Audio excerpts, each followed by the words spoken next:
नमस्कार।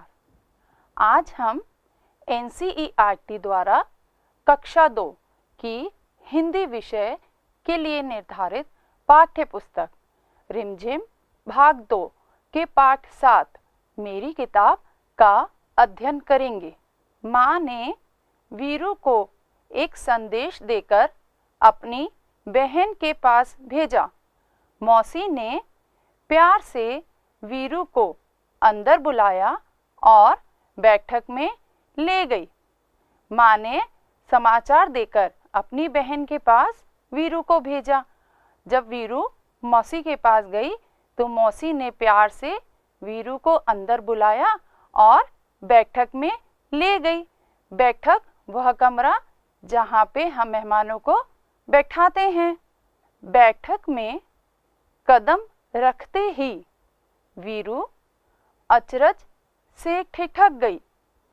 उसने सोचा, बाप रे, इतनी सारी किताबें। जैसे ही बैठक में वीरू ने कदम रखा वह हैरान हो गई। उसने सोचा, इतनी सारी किताबें, इससे पहले उसने इतनी किताबें कभी नहीं देखी थी। वहाँ नीचे से ऊपर तक किताबों से भरे खानों वाली 2 लंबी दीवारें थीं। वहाँ 2 लंबी दीवारें थीं जिनमें किताबें नीचे से ऊपर तक भरी हुई थीं।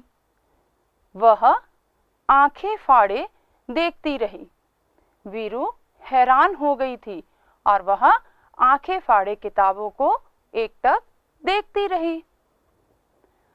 अंत में उसने साहस करके पूछा, क्या आपके पास बच्चों के लिए भी किताबें हैं? उसने बहुत हिम्मत करके साहस जुटा के मौसी से पूछा, क्या आपके पास बच्चों के लिए भी कोई किताब है? मौसी ने कहा, हाँ, यह देखो, यह वाला खाना और यह वाला। मौसी ने दीवार की ओर इशारा करते हुए बोला, यह वाला खाना और एक और दूसरा खाना। उन सब खानों में बच्चों की किताबें रखी थीं। खाना का अर्थ होता है अलमारी का एक खाना जिसमें हम लोग सामान रखते हैं। वीरू ने हैरानी से कहा, इतनी ढेर सारी किताबें? मेरे पास तो इतनी किताबें नहीं हैं। वीरू ने मौसी से कहा, इतनी ढेर सारी किताबें हैं आपके पास? मेरे पास तो नहीं है इतनी किताबें। मौसी ने कहा, यदि तुम चाहो तो मैं पढ़ने के लिए तुम्हें कुछ किताबें दे सकती हूँ। मौसी ने वीरू को कहा, यदि तुम चाहो, कोई किताब पढ़ना चाहो, तो मैं इन किताबों में से तुम्हें किताब पढ़ने के लिए दे सकती हूँ। तुम्हें किस तरह की किताबें सबसे अधिक पसंद हैं? मौसी ने वीरू से पूछा, तुम्हें किस तरह की किताबें पसंद हैं? वीरू ने धीरे से कहा, मुझे मालूम नहीं। वीरू ने इससे पहले इतनी सारी किताबें नहीं देखी थी तो वो पहले से ही आश्चर्यचकित थी। फिर उसने मौसी से कहा, मुझे नहीं मालूम किस तरह की किताब पढ़नी है। मौसी ने एक किताब निकालकर वीरू को पकड़ाई और कहा, तुम यह किताब पढ़कर देखो। मौसी ने एक किताब अपनी पसंद से निकालकर वीरू को दी और कहा, तुम यह किताब पढ़कर देखो। वीरू घबराकर पीछे हटी और बोली, बाप रे, यह तो बहुत मोटी है। वीरू उस किताब को देख के घबरा गई क्योंकि वह किताब बहुत मोटी थी। मौसी ने सुझाव दिया, अच्छा, तो फिर शायद यह वाली ठीक रहेगी। तब मौसी ने एक दूसरी किताब निकाली और वीरू को दी और कहा कि यह किताब तुम्हारे लिए ठीक रहेगी। वीरू बोली, यह बहुत बड़ी है, मेरे बस्ते में नहीं आएगी। अब यह किताब देख के वीरू बोली कि यह किताब तो बहुत बड़ी है, ये मेरे बस्ते में नहीं आएगी। मौसी ने एक तीसरी किताब दिखाई। अब मौसी ने एक और किताब निकाल के वीरू को दी और इसके बारे में क्या ख्याल है और पूछा, क्या ये सही है, इसके बारे में तुम्हारा क्या ख्याल है। वीरू ने किताब के पन्ने पलटे और यह फैसला किया, इसमें पढ़ने के लिए बहुत कम है, इतनी छोटी छोटी तस्वीरें और यह किताब बहुत पतली है। मौसी ने कहा, वीरू, मुझे तो लगता है कि मैं तुम्हारे लिए किताब नहीं चुन सकती। ऐसा करना, अगली बार जब तुम आओ तो अपने साथ एक फुट्टा लेती आना। मौसी ने वीरू को कहा कि मैं तुम्हारे लिए किताब नहीं चुन सकती हूँ, अगली बार जब तुम आओ मेरे पास कोई किताब लेने तो अपने साथ एक फुट्टा लेकर आना। फुट्टा का अर्थ है किसी चीज़ को मापने के लिए हम जिसका उपयोग करते हैं उसे हम फुट्टा बोलते हैं। वीरू ने पूछा, फुट्टा क्यों? मौसी ने हंसकर कहा, तुम्हें जितनी मोटी किताब चाहिए तुम नाप कर ले लेना, ठीक है ना? वीरू ने मौसी से पूछा, फुट्टा क्यों? तब मौसी ने हंसकर उसे कहा, तुम किताब जैसी भी चाहो नाप कर ले सकती हो, मोटी है तो मोटी किताब नाप लेना, छोटी चाहिए तो छोटी नाप सकती है। वीरू ने माँ के भेजे हुए कागज को मेज पर रखा और भाग खड़ी हुई। यह बात सुनकर वीरू ने माँ के भेजे हुए कागज को, जिस पर माँ ने संदेश लिख के भेजा था, उसको मेज पर रखा और भाग गई। तो बच्चों, यह हमने पाठ पढ़ा है। अब इसी से संबंधित हम कुछ गतिविधियां करेंगे। शब्द के अर्थ, इस पाठ में आए हुए कठिन शब्दों के अर्थ दोहराएंगे। पहला शब्द है संदेश। संदेश का अर्थ होता है समाचार।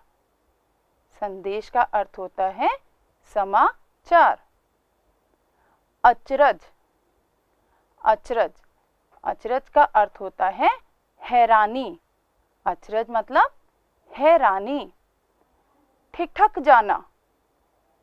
ठिठक जाना का अर्थ होता है अचानक से रुक जाना। अचानक रुक जाना।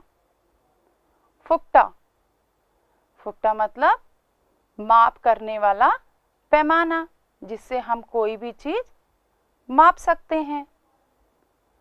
आंखें फाड़ फाड़ कर देखना। आंखें फाड़ फाड़ कर देखना का अर्थ होता है हैरानी के साथ देखना।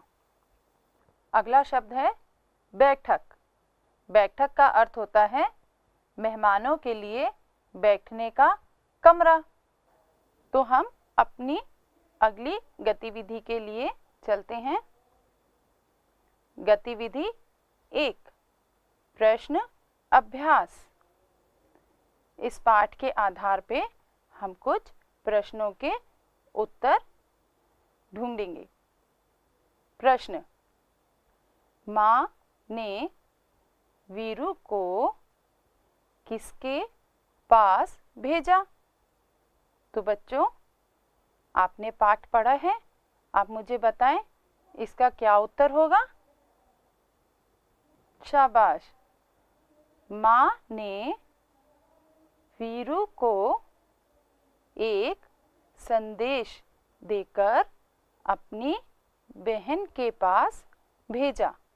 माँ ने वीरू को एक संदेश दिया और अपनी बहन के पास भेजा था। अगला प्रश्न है, मौसी वीरू को कहाँ ले गई? मौसी कहाँ लेके गई थी वीरू को? बिल्कुल सही, मौसी वीरू को बैठक में ले गई। मौसी वीरू को कहाँ लेके गई थी? बैठक में। अगला प्रश्न है, मौसी ने वीरू को फुट्टा लाने के लिए क्यों कहा?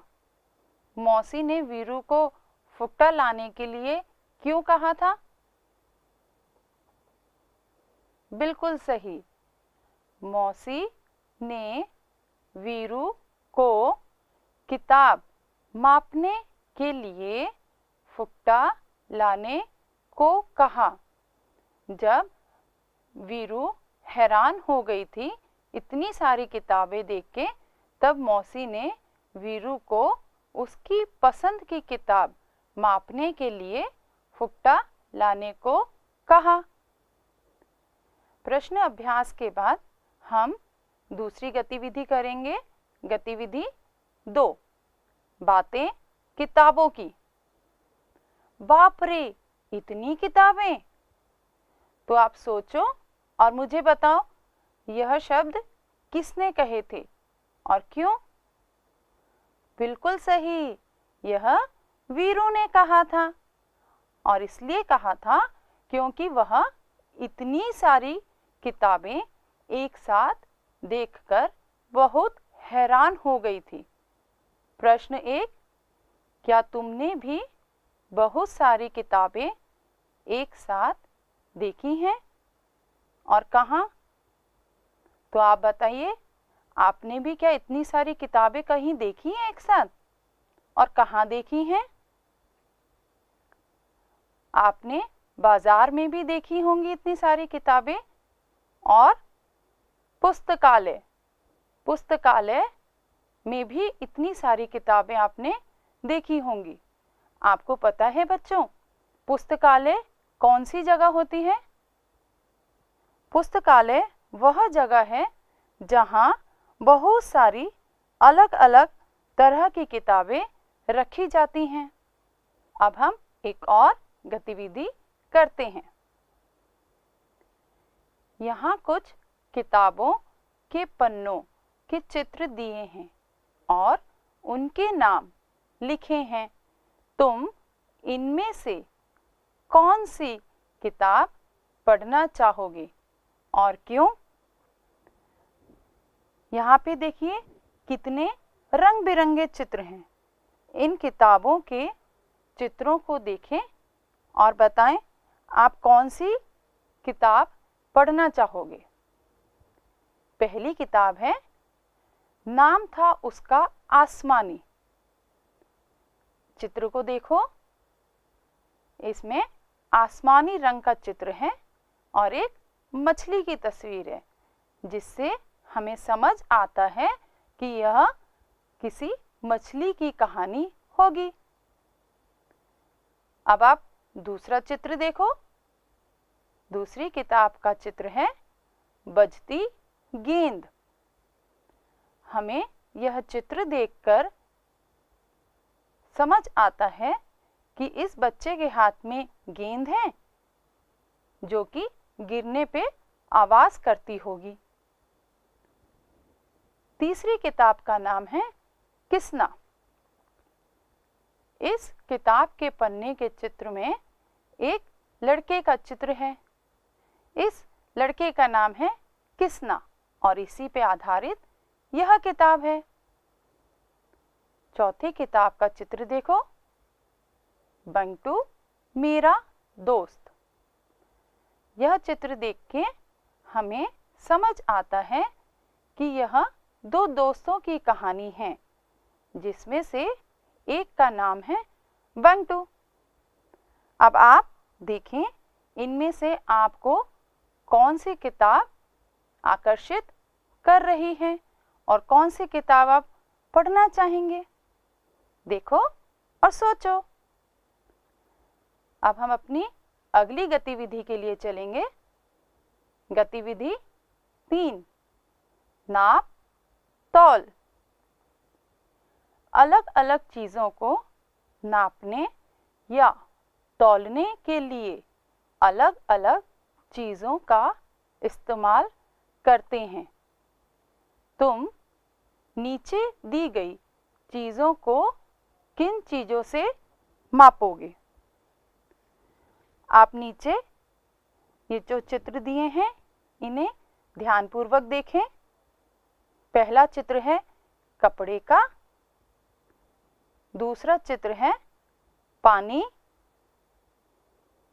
तीसरा चित्र है आम, चौथा चित्र है एक कागज का और एक है मेज। तो बच्चों सोचो, इन चीज़ों को मापने के लिए हम किन चीज़ों का इस्तेमाल करते हैं? कपड़े को बताइए। तो आप इस चित्र को देखिए और मुझे बताइए कि कपड़े को हम किससे नापेंगे? बिल्कुल सही, कपड़े को हम फीते की मदद से नापेंगे। कपड़े को नापने के लिए हम फीते का उपयोग करते हैं। दूसरा चित्र देखें और बताएं, आम को हम किससे तौलेंगे? तो आप सोचो और बताओ, आम को हम किससे तौलेंगे? बिल्कुल सही, आम को हम तराजू से तौलेंगे। इसे हम तराजू से तौलेंगे। अब दूसरा चित्र देखें और बताएं, पानी को हम किससे मापेंगे? पानी को किससे मापेंगे? सोचो और बताओ। बिल्कुल सही, पानी को हम लीटर से मापेंगे। पानी को मापने के लिए हम लीटर का उपयोग करते हैं। इसी प्रकार अगला चित्र देखें और बताएं, कागज़ को हम नापने के लिए किस चीज़ का इस्तेमाल करते हैं? आपने पाठ में पढ़ा होगा, मौसी ने वीरू को किताब नापने के लिए क्या लाने को कहा था? शाबाश, फुकटा। कागज़ को फुकटे की मदद से नाप सकते हैं। जिस प्रकार मौसी ने वीरू को फुकटा लाने के लिए कहा था, तो हम फुकटे की सहायता से कागज़ को नाप सकते हैं। अगला चित्र देखें। अब बताएं, मेज को हम किससे नाप सकते हैं? सोचो और बताओ। बिल्कुल सही, फीते से नापेंगे। मेज को हम फीते की सहायता से नापेंगे।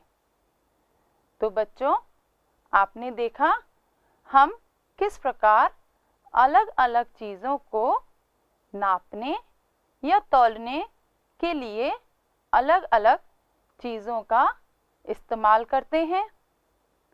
अब हम अपनी अगली गतिविधि की ओर चलेंगे। गतिविधि 4, विलोम शब्द। पहला शब्द है अंदर। अंदर का विलोम होता है बाहर। आप भी मेरे साथ दोहराइए, अंदर, बाहर। शाबाश। दूसरा शब्द है नीचे। नीचे का विलोम शब्द होता है ऊपर। मेरे साथ दोहराएं, नीचे, ऊपर। बहुत अच्छे। अब अगला शब्द है आगे। आगे का विलोम शब्द होता है पीछे। मेरे साथ दोहराएं, आगे, पीछे। मोटा। मोटा का विलोम होता है पतला। आप भी मेरे साथ दोहराइए, मोटा, पतला। अगला शब्द है बड़ा। बड़ा का विलोम शब्द होता है छोटा। आप भी मेरे साथ दोहराएं, बड़ा, छोटा। बहुत अच्छे। दूसरा शब्द है कम। कम का विलोम शब्द होता है ज्यादा। चलिए मेरे साथ दोहराइए, कम, ज्यादा। शाबाश। हमारा अगला शब्द है दूर। दूर का विलोम शब्द होता है पास। चलिए दोहराइए मेरे साथ, दूर, पास। तो यह कुछ हमने विलोम शब्द सीखे हैं। अब हम अपनी अगली गतिविधि की ओर चलेंगे। गतिविधि 5, आओ खेलें अंत्याक्षरी। यह गतिविधि आपको गृह कार्य के रूप में दी जा रही है। अब तक तो आपने बहुत सारे शब्द सीख लिए होंगे। आओ शब्दों की अंत्याक्षरी खेलें। देखो तुम कितने शब्द बना पाते हो। शुरुआत हम कर देते हैं। हमारे पाठ का शीर्षक है मेरी किताब, इसलिए हम पहला शब्द चुनेंगे किताब। किताब शब्द के आखिरी वर्ण ब से हम दूसरा शब्द बनाएंगे बंदर। बंदर शब्द के आखिरी वर्ण र से हम अगला शब्द बनाएंगे रस्सी। इसी प्रकार आपको और नए नए शब्द बनाने हैं।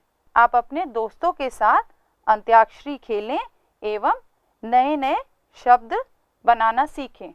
आज हमने मेरी किताब पाठ का अध्ययन किया और साथ ही कुछ रोचक गतिविधियां भी पाठ से संबंधित की। अब हम अगले पाठ के साथ मिलेंगे। Swagger down the street.